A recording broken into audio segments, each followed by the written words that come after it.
KSI is officially playing FPL this season. In an Instagram story earlier today, he confirmed that he will be playing for the upcoming 2023-2024 season. In the next story, then he made a practice or first initial draft on planfpl.com, where I made my first draft as well.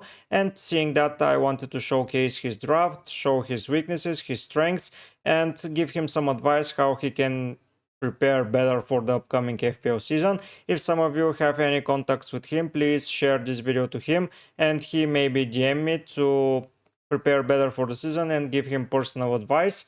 It will be free, of course, because KSI is my hero and I wanted to be like him. He was one of the reasons that I started doing YouTube. So showcasing something that he has made relative to my niche is very, very good. If you enjoy such content, please subscribe down below. Write a comment if you believe my opinion about his team is good, or if you disagree, write what is your opinion. And now let's jump into his draft. As usual with my drafts, I will be starting for the goalkeeper's position. Before speaking about them, he has used all of his money and he has no money left in the bank. So this is a predicted prices, nothing is confirmed, but one FPL seems to get most of the prices right, so it's a good way to go forward and to build your template drafts before the real game comes out. By the way, there is an update for the game, so please go to the website fantasypremierleague.com and fill in your details, and you'll be able easier to start the game when the FPL launches, so you'll be with lower team ID.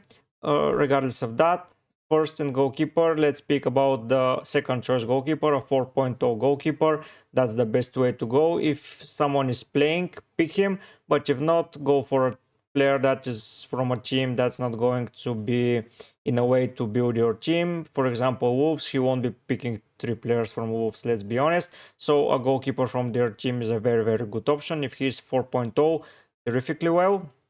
On the other hand, picking Alisson, he has to have in mind that Liverpool goalkeeper is scoring a lot of points, but he is blocking a Liverpool spot, and he is a very, very expensive goalkeeper, and his ceiling is around 6, maximum 7 points. If he has a pretty good game, it's 10, but if they concede 1 goal, it's basically 2 points from him. So earning 2 points from a premium goalkeeper is never too good, but as already mentioned, he is a very high points earner goalkeeper. I prefer him to Ederson for the same price, but you can go and look at some other players. Ramsdale from KSI's favorite team Arsenal is a very good option. I like him. David Raya from Brentford, and maybe some other cheap goalkeepers will emerge this season. Nick Pope, if he's 5.0, in my opinion, will be better than Alisson, because you will be saving money and you need to save as much as possible to be prepared in every position.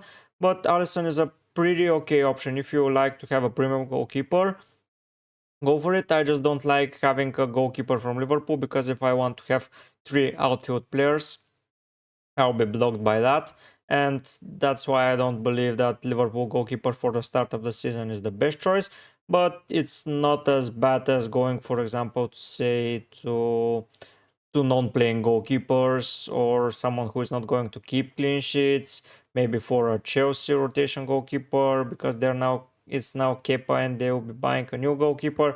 It's shambles. Liverpool, Alisson, pretty nailed guy, but in my opinion, Ramsdale will be far, far better this season than Alisson. Next up is the defense, and here I see several good things and several bad things. First of all, let's start with the good things. Trent Alexander-Arnold is a very must-owned player, because he will be terrifically good in playing in a midfield position. He will be having more chances to score goals, more involvement further up the pitch. He won't be conceding as many goals because he will be playing around the midfield, and Liverpool will be better like that because they will have coverage from midfielders to the fullbacks. I believe Liverpool will have a pretty good season next season, and Trent will be one of the most used players everywhere, and even for such a premium price, he's a must-own in my opinion.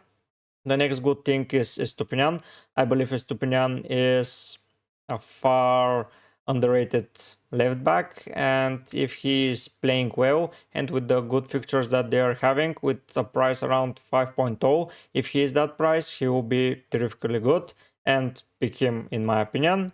And now Zinchenko, let's speak about Zinchenko because I'm a little bit divided by it. If I go for Ramsdale, I won't be going for Zinchenko. But if I choose another goalkeeper, an Arsenal defender, in my opinion, will be a top priority for my team. So if KSI decides to go for Ramsdale, here he can drop Zinchenko and drop Schär to maybe someone cheaper, because in this way and the way the team is built, he'll be playing 4 defenders all the time. And with Newcastle's program and not having such good fixture run, they may concede several goals, and if he is not scoring for a 5.5, which I believe that he will be, he will not bring a lot of points. So if you go to Ramsdale and then replace Zinchenko with a 4.5 defender from any team you want, basically, and then dropping down Schär maybe to Botman, who will be cheaper because he does not possess such an attacking threat as Schär, but he will be delivering the clean sheet points. You can rotate them with the 4.5 defender.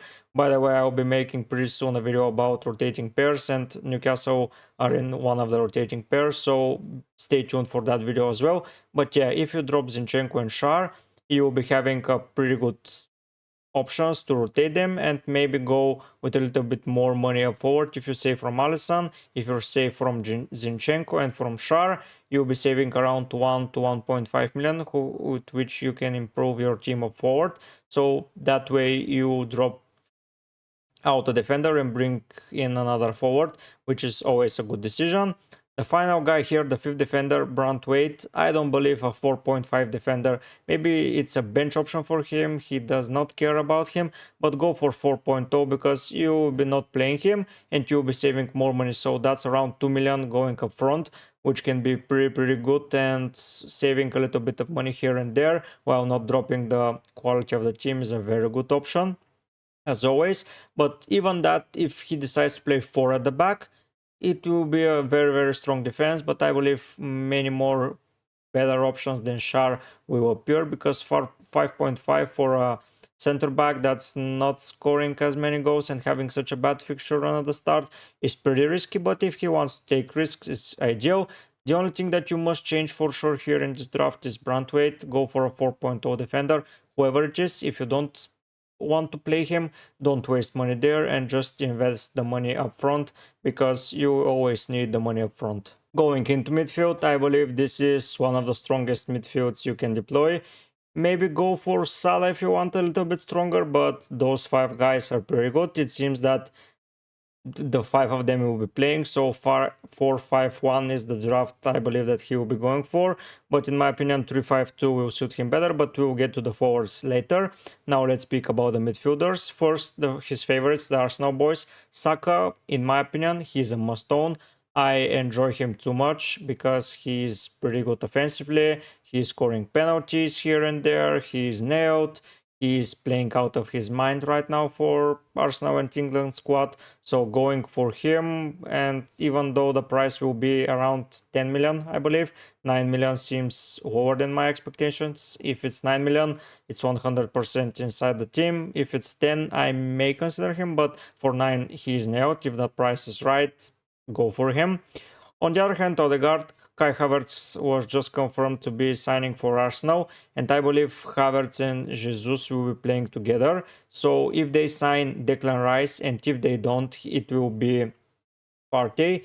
Odegaard will have a similar role to Xhaka last season, and he will be a little bit back because he will have to orchestrate the game from basically in front of Declan Rice or the holding GM. Let's say Declan Rice is not confirmed yet, and his attacking output may be lowered. So here, if you want an Arsenal player, maybe Martinelli is better, because yeah, he is not nailed because Smith Rowe is there, but Odegaard, he will be in a very rotatable role again with Smith Rowe, because I believe Arteta is preparing Smith Rowe for the Xhaka role.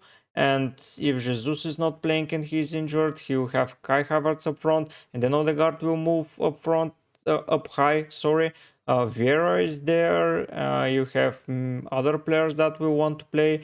And yeah, Odegaard, I believe that he will be not as backwards as Xhaka, but a little bit deeper. Because if they develop a 3-5-2 or 3-6-1, however you want to say it, with three center defenders, two holding mids being Zinchenko and Declan Rice, and then he will deploy the three guys, Odegaard, Jesus, and Havertz, basically on the same line. But I believe that Odegaard will be dropping a little bit deeper. Let's see how the preseason is going and how and what his role is. Because if he is playing a little bit backwards, it's no good to spend such high price on that. You can spend it on Madison, who seems to be joining Spurs, and if Harry Kane is in Spurs, Madison is a very good option because he will have far better striker than Vardy, let's be honest. And Vardy was not a very solid player last season, and Daka and Iheanacho as well. So Madison playing with Harry Kane, he will provide so many assists to him, maybe set up some goals for him as well. He will take some free kicks. Yeah, maybe for this price, Madison will be better than Odegaard, but I believe Martinelli is the best option here. But Trossard is there, so it's a very 50-50 where you have to go. Odegaard is the captain, he will be playing, but be careful if his position is a little bit deeper. Let's talk about Brighton. Mitoma is here. Mitoma for me was the one of the breakthrough stars last season, and I believe he will continue his form this season. He was pretty good last season, and I believe that if Brighton are going to do well, he will be having a massive part. Let's hope he improves his finishing because he missed several outrageous chances, and if he converts them, he will bring a lot more points. If you go for him or March, I don't see any difference. For me, they will be both nailed, and it's your choice, but Mitoma is perfectly fine. Marcus Rashford, for me, the third best player last season after Haaland and Kane. I believe Rashford was amazing for Manchester United. He was playing out of his mind and he was scoring from left wing position and center striker position. So he has that versatility. I don't believe that he will be moved to striker position and being a forward in FPL. So if he's a midfielder for 9.0, he will be a bargain for sure. He will be cheaper than Bruno and he will bring a lot, maybe the same points, but for a little bit less money. So Marcus Rashford, if he continues his form from last season, a semi must own in my opinion. If you don't go for a second premium, going for Rashford for me is the next best thing. And the fifth position here is Mudryk. You can say whatever you want for Chelsea, but under Pochettino they will improve for sure. And I believe Mudryk will have a pretty good season, but I don't believe he is as good right now as to put him in your team. If you put here a 5.5 or a 6.0 player, you will save a little bit money, and with 2 millions from defense, you can just add 2.5 million upfront, which will be ideal. You'll see in a minute his forwards and play 3-4-3 and have a rotating center back and just start with the standard 3-4-3 because it's the most dynamic formation for the start of the season. You can just swap easier. If you have a non-playing striker, this may become an issue later on because you have to replace him for someone else, etc. I tried several things and the 3-4-3 with two rotating defenders works the best for me. But let's first see the official prices. If some prices are underrated, you can go for hidden gems for lower money, and that will be ideal. But yeah, Mudryk, I don't think he's a very good player, even though Chelsea will improve. I believe you can find better options. Maybe Bruno Guimaraes from Newcastle will be on that price, some wingers from Newcastle or something cheaper. Maybe go for Solly March even, but Mudryk is a no-go for me. Last but not least, as usual, the forward line. Here, let's start with the obvious thing. Haaland is a must-own, don't go without him. If he's injury-free, Haaland, for me, is an S-tier premium player that who can be captain in the first 6 game weeks without changing the captaincy. And so that's one of the reasons you can go with one premium and two maybe semi-premiums like Saka and Rashford here, and maybe include a third one. But yeah, Haaland for me must stay in the team. Salah is not in this draft and not in mine personally, but if his price is right and I can save up some money, maybe I'll go for Salah as well. But Haaland, for me, 100% nailed. He will be my captain choice for the start of the season. He will be in a very good shape after a pretty good summer break. So yeah, no tournaments for him, just good refreshment, summer refreshment, and then starting to score goals once again. And let's speak about the elephant in the room. He has two strikers that are not going to play at all. They are even on loan, I believe. They were not last season in Aston Villa, and I don't believe that they will return. First of all, Archer won't be 4.0. I don't think there will be an outfield player for 4.0. If there is, I will go for him because he will save me money. But if he's 4.5, I prefer to go with a midfielder for that price.